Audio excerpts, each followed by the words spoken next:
In our first episode of G-News Wired, we will take you through the spirited events of Grassfield. You will see our Grizzlies take on service projects to fight diseases that affect our community. Also, see several different groups attending various Oktoberfest festivities.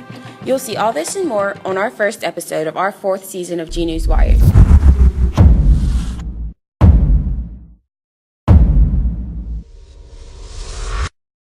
Hello students and staff of Grassfield High School, I'm Taylor Arrington. And I'm Tori Leichten, bringing you your first episode of our 4th season of G-News Wired. Today's show was written and produced by Grassfield High School photojournalism students. We are bringing you an in-depth look into our community of excellence. There's nothing like a little friendly competition.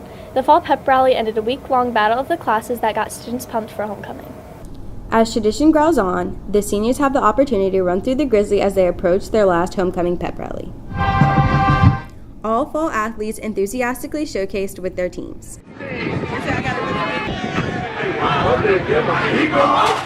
But the spotlight was on the 2014-2015 varsity softball team as they received their state championship rings. This homecoming, I'm most excited about receiving our state rings for softball. Grant Holloway received the titles of Best Male Athlete for Track and Field, Gatorade Player of the Year, and Boys Track and Field Most Valuable Player.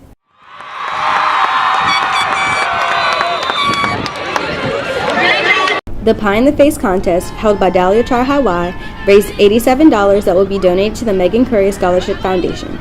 The lucky winner of the contest was the football team's varsity head coach. Winner of the Pie in the Contest 2015, Mr. Asper. My favorite part about the pep rally was definitely the homecoming choir and their dance.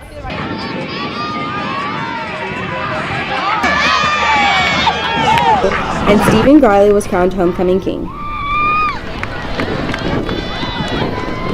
My favorite part of the pep rally was when the seniors got the spirit stick.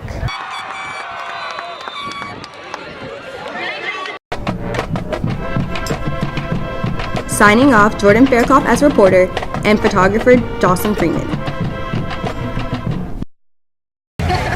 I love the pep rally at the end of the week when we get to recognize all of the teams that are out here and competing and knowing how hard they work, and then seeing all of the freshmen and the sophomore and the juniors and the seniors battle it out in the stands, yelling back and forth. It's a lot of fun.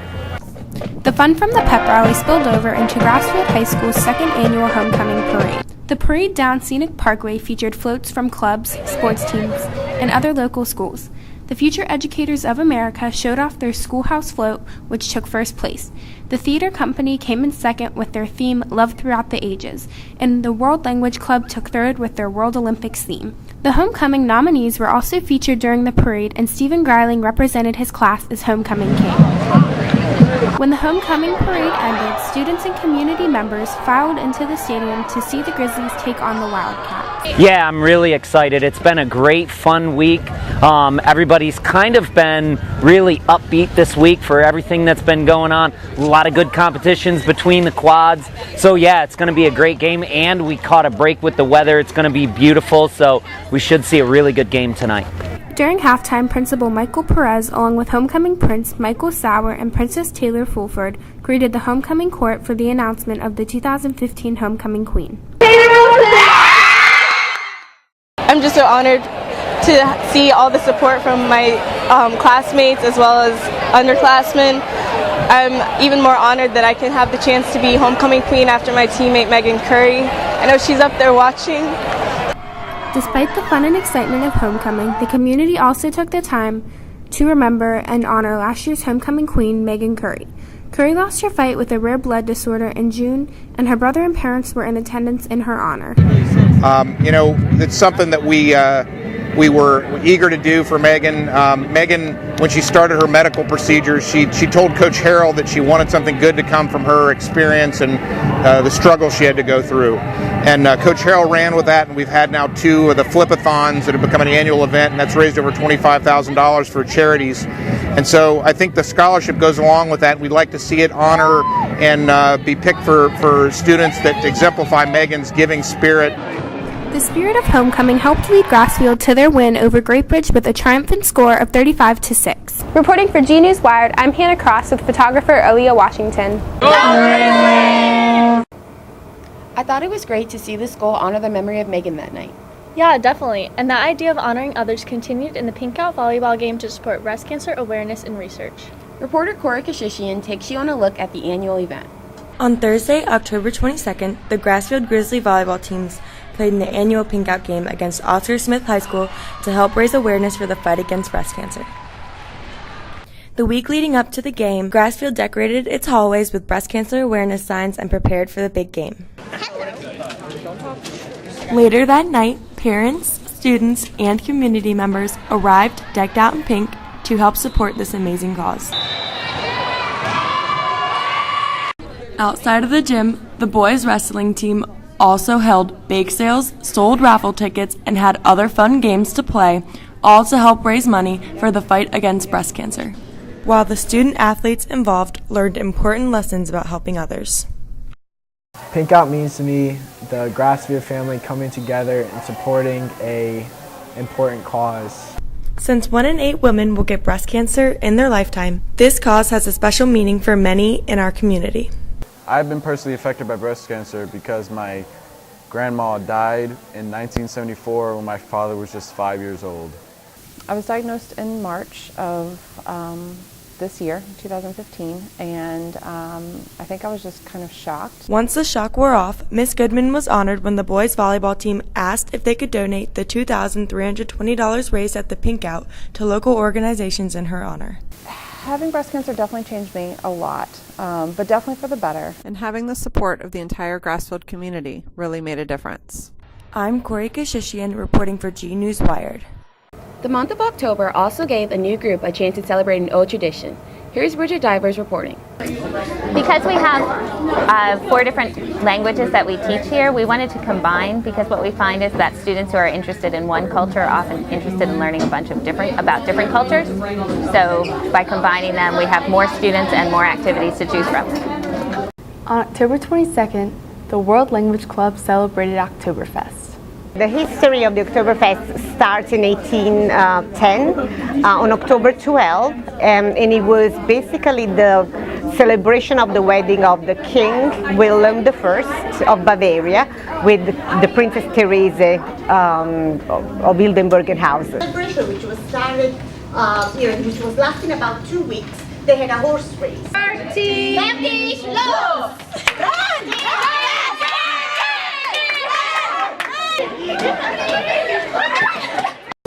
I liked eating food the most. It was delicious. No cultural celebration would be complete without some traditional food.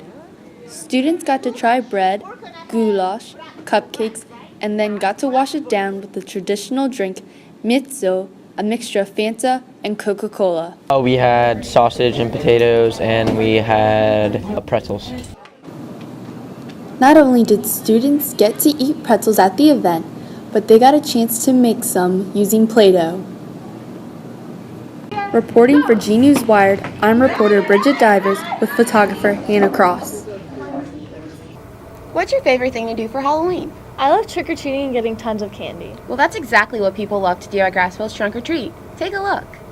On Friday the 30th, the second annual Trunk or Treat event was held before the varsity home football game against Nansemond River. The event was held for kids of all ages to safely come together in their costumes to play games, get candy, and have some fun. Bard, what are you dressed up as? A kitty. You are? Yeah. What do you like to do on Halloween? Trick or treat. A variety of activities even kept the faculty entertained.